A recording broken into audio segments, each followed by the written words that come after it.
예, 우리는 어떤 불행한 일을 좀 이렇게 갑자기 당한 사람들이나 슬픔과 좀 아주 지난한 어떤 고통 중에 있는 우리 교회, 우리 형제 자매들을 정말 우리 진심으로 위로해 주고 싶어 합니다.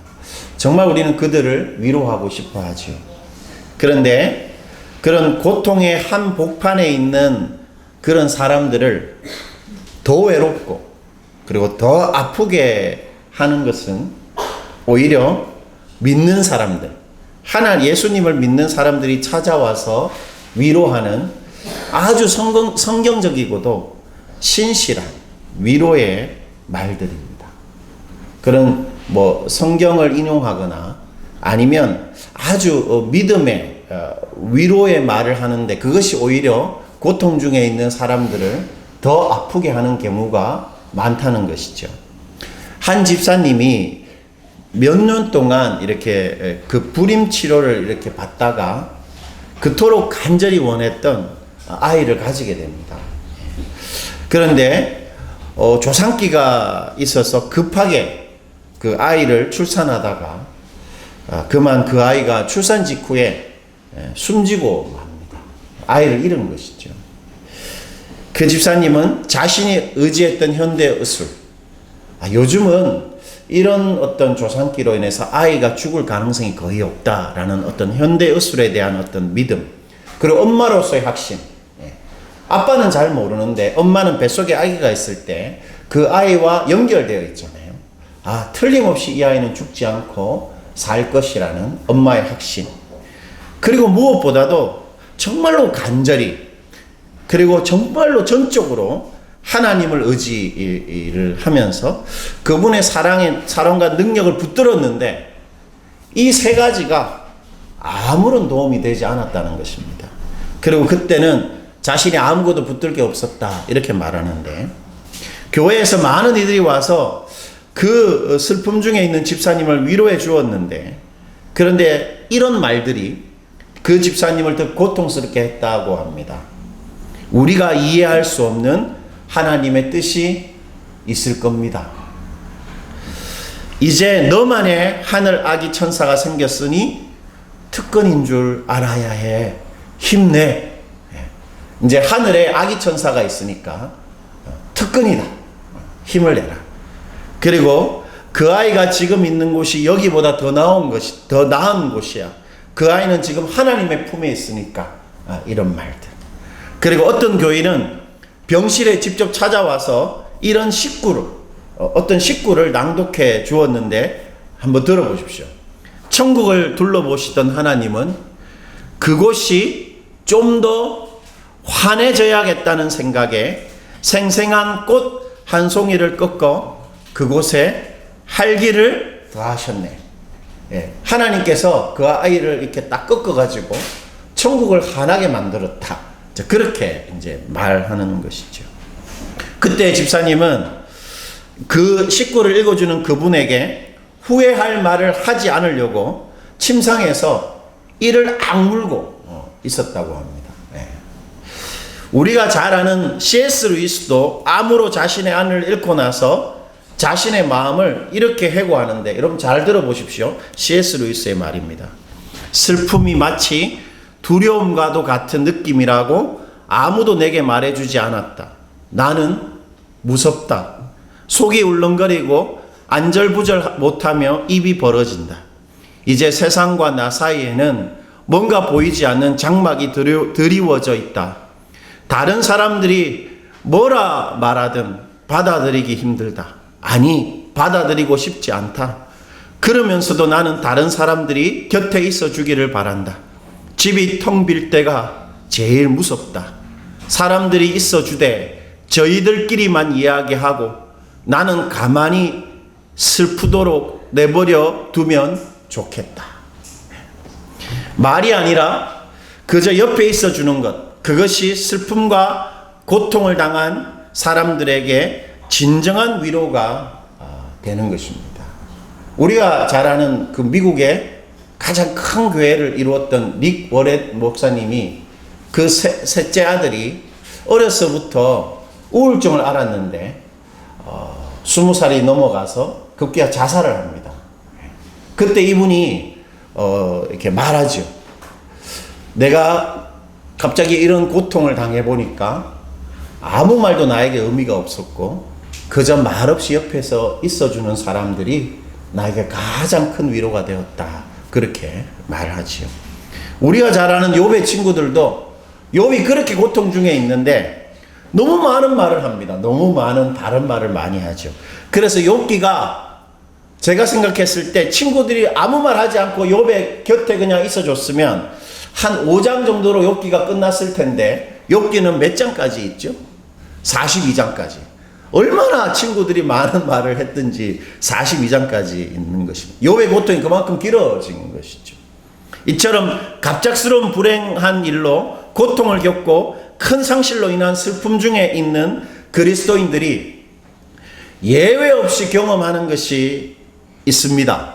그것은 그 고통 중에 있을 때 성경과 특히 하나님이 아무런 도움도 어떤 위로도 되지 못한다는 것입니다. 예수를 믿는 사람인데 갑자기 고통을 당했을 때 성경도 도움도 안 되고 하나님도 아무런 도움도 안 된다는 것을 경험하게 됩니다. 그리고 고통 중에 있는 그리스도인들의 공통적인 경험 한 가지는 하나님이 사라지는 것입니다. 하나님의 부재입니다. C.S. 루이스의 말인데요. 그런데 하나님은 어디 계시는가? 다른 모든 도움이 헛되고 절박하여 하나님께 다가가면 무엇을 얻는가? 면전에서 캉하고 닫히는 문, 안에서 빗장을 지르고도 지르는 소리, 그리고 나서는 침묵. 돌아서는 게 더 낫다. 오래 기다릴수록 침묵만 뼈저리게 느낄 뿐 창문에는 불빛 한 점 없다. 빈집인지도 모른다.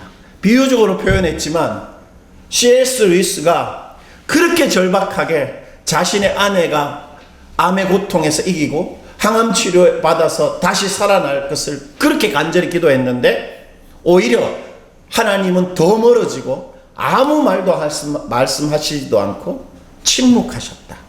그렇게 말하고 있습니다.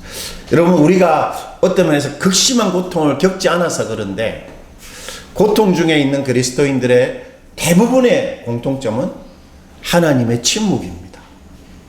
그렇게 소통했던 하나님이 갑자기 없어지시는 것이죠.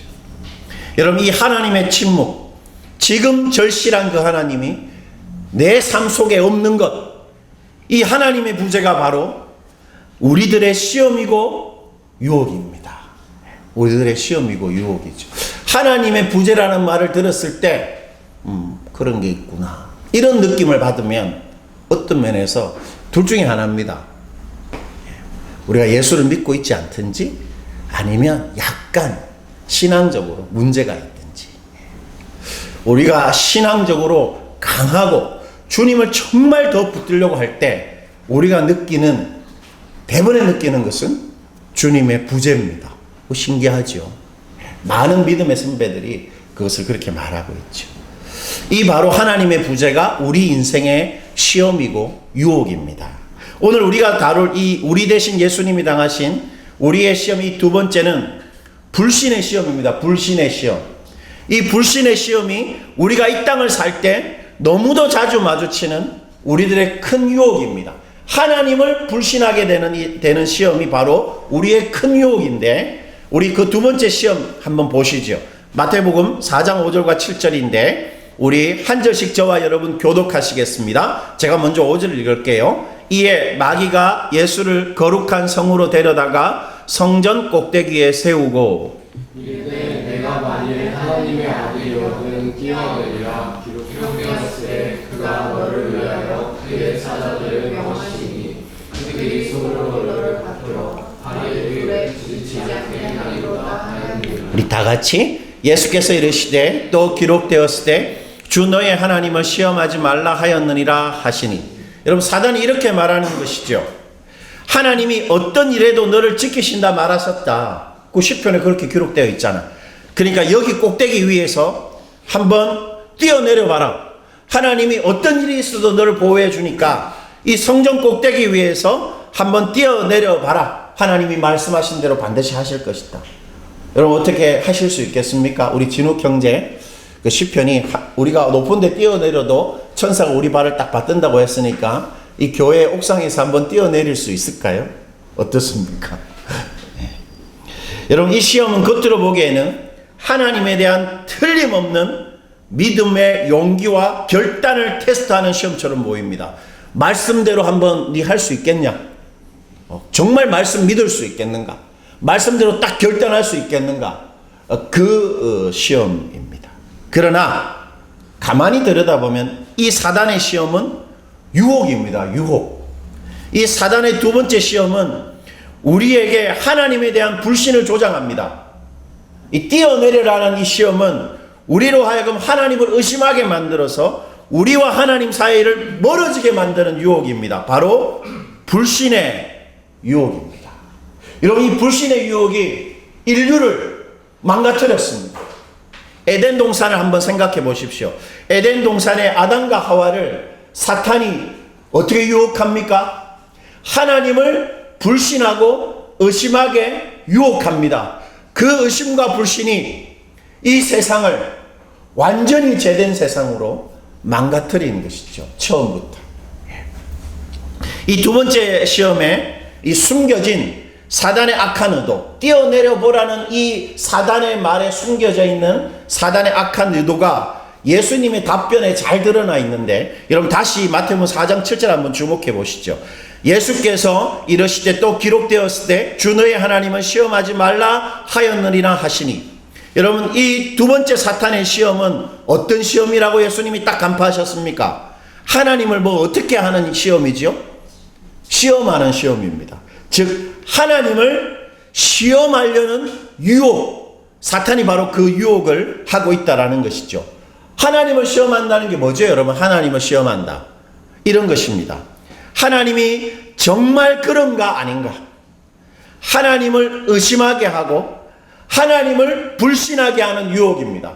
하나님이 정말 그렇게 말하시는 대로 하시나 아니하시나를 의심하고 불신하게 되는 유혹입니다. 오늘 사단이 사용하고 있는 하나님의 말씀은 시편 91편의 한 구절입니다. 뛰어내려라는 이 사단이 사용하고 있는 이 말씀은 시편 91편에 나오는 한 구절인데, 시편 91편은 전체적으로 이런 의미를 가지고 있습니다. 하나님의 전능한 그늘 아래서 평생을 사는 자의 안전함과 복에 대한 노래가 바로 시편 91편입니다. 하나님의 전능한 그늘 안에서 평생을 안전하고 복되게 사는 사람의 그 노래, 그게 시편 91편이죠. 시편 91편을 보면 하나님이 우리들로 하여금 전염병에 걸리지 않게 합니다. 그리고 하나님은 우리를 재앙을 피하게 합니다. 그리고 하나님이 환난에서 우리를 건지십니다. 그리고 하나님이 우리를 장수하게 하고 만족한 삶을 살게 한다고 노래합니다. 병도 안 걸리고, 그리고 어려움이 닥치면 우리를 곧바로 건지시고, 어떤 환난에서도 우리가 도움을 요구하면 즉각적으로 건지시고, 심지어 우리 오래 살고, 그리고 정말 만족한 삶을 살게 하신다. 그게 시편 91편입니다. 사단이 바로 우리들에게 물어보는 것입니다. 하나님이 정말 나한테 그렇게 하시냐? 병도 안 걸리고 어려움이 있을 때마다 즉각적으로 도와주시고, 재앙, 어떤 사고도 너에게 안 일어나게 정말 그렇게 하시는가? 그렇게 질문하는 것입니다. 사탄의 이 도발적인 질문에 우리들의 대답은 그렇게 긍정적이지 않습니다. 우리 삶의 실제적인 현실 문제에 있어서 하나님은 즉각적이고 실제적인 도움이 되지 않으시는 것 같습니다. 돈 문제, 어떤 인간관계의 갈등의 문제, 나의 진로의 문제에 있어서 하나님이 즉각적으로 도움을 안 주시고 실제적인 도움이 되시지 않는 것 같다는 생각을 하고 있습니다. 인생을 살아가면 살아갈수록 우린 더 잃어버리고 우리 망치고 실패하는 일들이 더 많이 우리들에게 생깁니다. 우리는 우리가 정말 원하는 것을 얻지 못했다 생각합니다. 내가 정말 하고 싶은 걸 하지 못했다. 그리고 내가 정말 바라는 것을 나는 이루지 못했다. 그렇게 생각하는 서운함과 아픔이 있습니다. 그리고 우리의 기도는 거의 대부분 응답받지 못한 것 같습니다. 많은 기도들이. 하나님이 도움이 절실할 때 하나님이 우리의 기도에 응답하실 의지도 능력도 없으신 것 같은 느낌을 자주 받습니다. 그리고 정말 하나님의 뜻을 분별하고 정말 하나님의 뜻대로 순종하려고 기도해도 하나님 대부분 언제나 침묵하시는 느낌이 듭니다. 그리고 무엇보다 다른 사람은 모르겠는데 하나님이 나한테는 좋은 것 주시지 않은 것 같습니다. 바로 이 시험입니다. 이 시험. 바로 이 유혹이죠. 나의 현실과 하나님과 하나님의 진리 사이에 너무도 큰 거리감이 있는 것입니다. 하나님은 이렇게 말했지만 내 삶에 하나님의 말씀하신 것이 거의 없고 느껴지지 않는 이 괴리감이 있습니다. 이 하나님은 적어도 나한테 진리대로 하시는 것 같지만 나한테는 하나님이 말씀하시는 대로 하시지 않는 것 같다. 이런 의심과 생각이 드는 것입니다. 바로 우리의 현실과 하나님 사이의 이 갭 속에서 우리가 하나님을 의심하고 불신하면 어떻게 됩니까? 바로 시험에 빠지는 것입니다. 그것이 우리의 시험입니다. 사단의 거짓말, 우리의 욕심에 속아서 유혹에 빠지는 것입니다. 여러분, 우리가 이 불신의 시험에 빠지면 우리한테 반드시 일어나는 일이 있습니다. 그것은 바로 우리 마음이 완악해집니다. 우리 마음이 완악해집니다. 여러분, 시편 91편이 우리가 하나님을 시험할 때 우리 마음에 일어나는 변화를 이렇게 말해주는데, 시편 95편 8절과 9절 우리 크게 한번 읽어볼게요. 이게 하나님을 시험하면 사람의 마음이 어떻게 되는가를 시편이 이렇게 말하고 있습니다. 너희는 무리바에서와 같이, 또 크게 한번 읽어봅시다. 강야의 마사에서 지냈던 것 같이 너희 마음을 완악하게 하지 말지어다. 그때의 너희 조상들이 내가 행한 일을 보고서도 나를 시험하고 조사하였느니라. 여러분, 하나님을 시험하는 사람의 특징이 뭡니까? 즉 하나님을 의심하고 불신하는 사람들의 특징이 뭐죠? 너희 마음을 어떻게 했다고 말합니까? 완악함입니다. 여러분, 완악하다는 말은 문자적으로 딱딱하다는 것이 딱딱하다, 돌처럼 딱딱하다. 마음이 딱딱하게 돌처럼 굳어 있어서 하나님의 존재와 하나님의 말씀과 하나님의 행동이 그 사람 마음에 아무런 느낌도 영향도 주지 않습니다. 은혜 받는 느낌이 없습니다. 하나님 때문에 감격하는 그 느낌이 없습니다. 하나님 때문에 뭔가 아픈 느낌이 없습니다. 하나님 때문에 뭔가 딱 결단하는 그런 마음의 느낌이 없는 것입니다. 딱딱하게 마음이 굳어져 있는 것이죠. 즉, 우리가 하나님이 나에게 좋은 것 주시지 않고 하나님이 나의 기도에 응답하지 않고 하나님이 말씀하시는 대로 나에게 행동하지 않으신다, 그렇게 의심하기 시작하면 우리는 하나님을 불신하게 되고, 하나님을 불신할 때 우리 마음이 굳어지는 것입니다. 완악하게 되는 것입니다. 하나님이 느껴지지 않고 하나님의 행동을 붙들고 기다릴 수도 없게 되는 것입니다. 그래서 나의 상황, 나의 감정, 나의 연민에만 똘똘 뭉쳐진 완악한 상태가 되는 것입니다.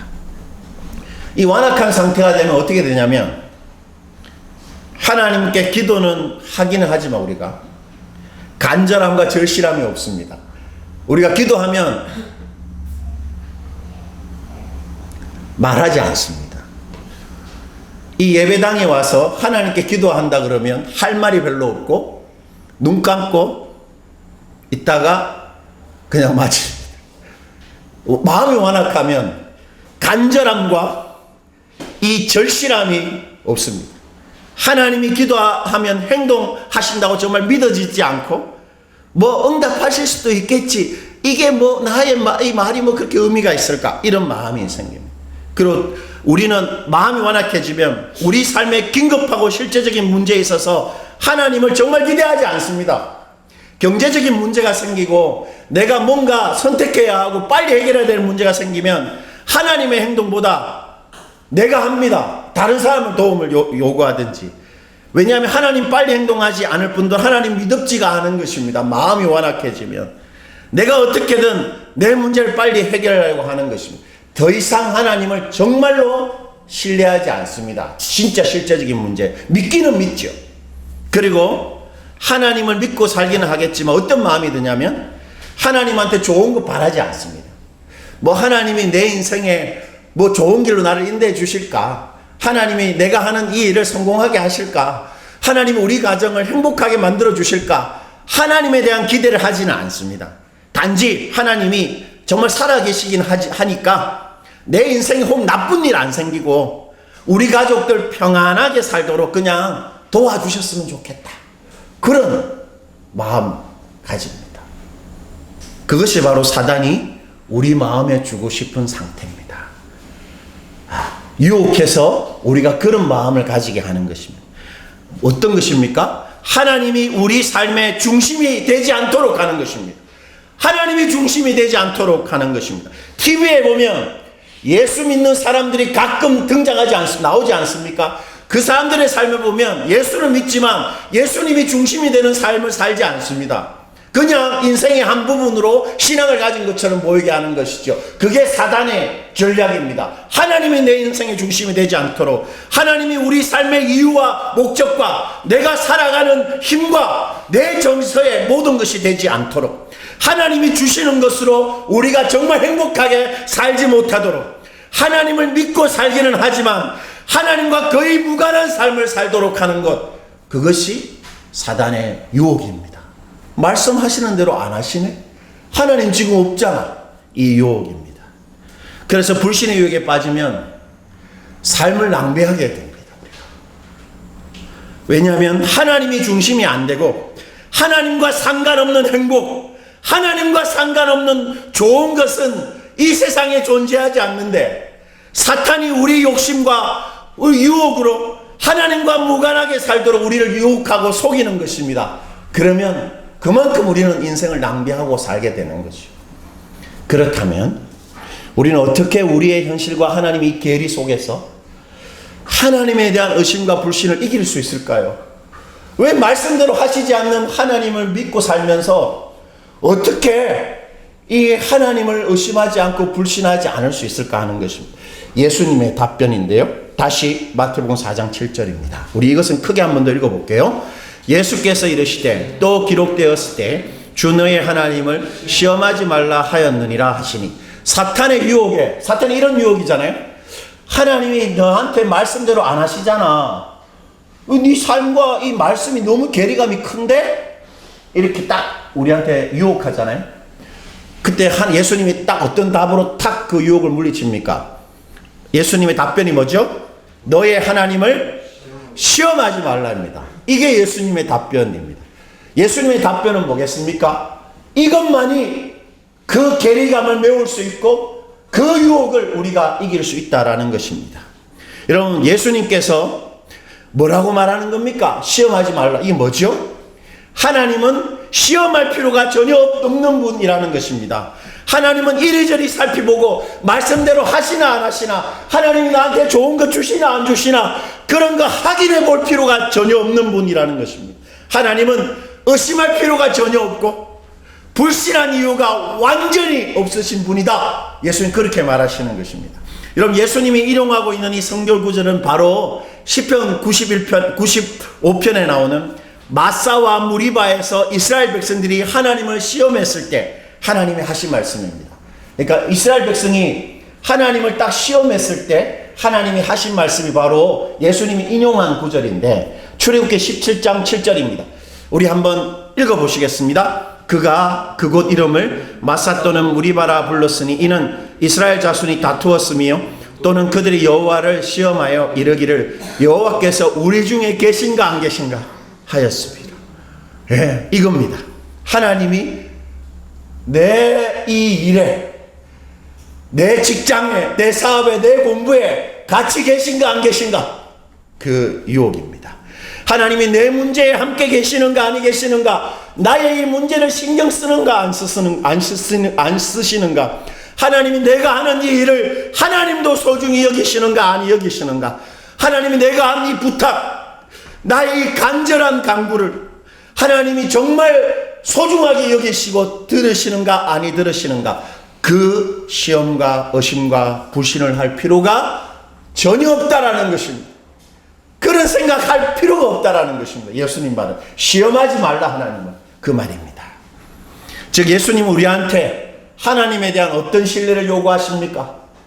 가차 없는 신뢰를 요구하십니다. 하나님이 아무리 지금 나한테 실제적인 도움이 되지 않는 것 같아도, 하나님이 지금 나에게 침묵으로 일관하셔도, 하나님이 내 길을 이렇게 오래도록 응답하지 않아도 그것과 아무 상관없이 하나님을 가차없이 무조건 지금 신뢰하라는 것입니다. 그것이 예수님의 말입니다. 생각해 보십시오. 폭풍우를 만나서 배 위에서 죽기 직전에 제자들이 무서워했습니다. 예수님이 딱 일어나시자마자 제자들에게 처음으로 한 말이 뭡니까? 왜 이렇게 호들갑이냐? 왜 이렇게 무서워하느냐? 이 말. 뱃사람들이 무서워했으면 그 상황이 얼마나 무서운 상황일까요? 곧 죽는 상황이잖아요. 곧 죽는 상황 앞에서도 예수님 우리 제자들에게 하신 말씀이 왜 이렇게 호들갑이냐? 왜 두려워하느냐? 그 말 하신 것입니다. 무슨 말일까요? 그때도 하나님 신뢰하면 된다는, 하나님 의심할 필요가 없다, 가차없이 신뢰하라, 그렇게 말하는 것입니다. 여러분, 이 가차없이 신뢰하려면 반드시 필요한 첫 번째는 자기 부인입니다. 자기 부인. 무슨 말이냐면 내 생명, 내 가족, 내가 하고 싶은 것, 내 인생이 나의 것이 아니고 하나님이 나에게 주신 하나님의 것임을 받아들이고 인정하는 것입니다. 그래서 나의 일에 내가 원하는 게 제대로 안 되고, 내 진로가 내가 원하는 대로 안 되고, 내 사업이 내가 원하는 대로 안 돼도 이 문제와 이 상실과 이 아픔을 하나님의 것으로 받아들일 수가 있는 것입니다. 그래야 하나님을 의지할 수 있습니다. 내게 아니다 정말 생각할 수 있어야 하나님 의지할 수 있습니다. 그리고 매일, 여러분 중요한 것인데, 십자가 아래로 가야 됩니다. 다른 거 아무리 생각해도 우리한테 도움이 안 되고 십자가 아래로 가야 하나님을 의지할 수 있습니다. 무슨 말이냐면 하나님이 나를 위해, 나의 인생을 위해 당신의 아들 십자가에 못 박아 죽이심으로 나에 대한 하나님의 사랑을 영원히 고정시키셨다, 확정하셨다, 그 사실을 마음에 다시 붙들어내는 것입니다. 사건이 일어났다. 2000년 전에 예수님이 죽었다. 사건이 일어났다. 이 사건이 말해주는 것은 하나님이 나를 사랑하시는 게 고정되었다는 것이다. 어떤 나의 실패와 상황과 슬픔과 고통에도 하나님의 사랑은 확정되었다. 그걸 말해주는 것이다. 그걸 붙드는 것입니다. 그래서 상황이 이렇지만, 변화가 없지만, 하나님 침묵하시지만 틀림없는 것, 하나님 지금 나를 사랑하시는구나, 그걸 딱 붙들 수가 있는 것입니다. 그리고 제일 중요한 것인데 기다려야 합니다.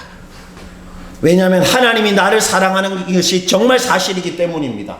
여러분, 하나님이 사랑하는 우리가 하나님을 찾고 기다리는데 하나님이 가만히 계실 수가 없는 것입니다. 우리를 사랑하는 자녀들이 우리를 찾고 기다리면 우리가 그냥 여유 있게 있을 수 있습니까? 빨리 우리 자녀한테 가야 하는 거 마찬가지입니다.